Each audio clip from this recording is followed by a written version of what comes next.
कहे तुलसी जी कई नारी अब बलम ससुरारी में आई गए। कहे तुलसी जी कई नारी बलम ससुरारी में आई गए।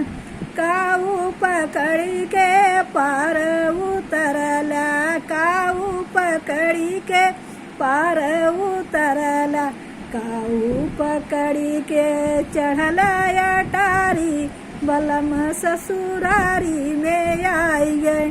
काऊ पकड़ी चढ़ला अटारी बलम ससुरारी में आई गए। मुर्दा पकड़ी के पार उतरली, मुर्दा पकड़ी के पार उतरली, सर्फ पकड़ी के चढ़ली अटारी मिलन ससुरारी में आई गई। अरे सर्फ पकड़ी के चढ़ली अटारी मिलन ससुरारी में आई गए।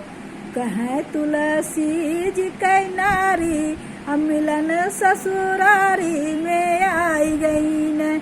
कहे तुलसी जी कई नारी अब मिलन ससुरारी में आई गई न। जितना ही प्रीत रजा हमसे लगवला, जितना ही प्रीत रजा हमसे लगवला, उतना ही लगवता मुरारी मिलन ससुरारी में आई गईला।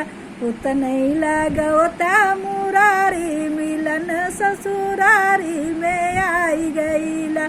कहे तुलसी जी कई नारी मिलन ससुरारी में आई गईला। कहे तुलसी जी कई नारी मिलन ससुरारी में आई गई न। हाय दोस्तों, ये होली फगुआ भजन कैसा लगा? अच्छा लगा हो तो लाइक और कमेंट सब्सक्राइब जरूर करें। धन्यवाद।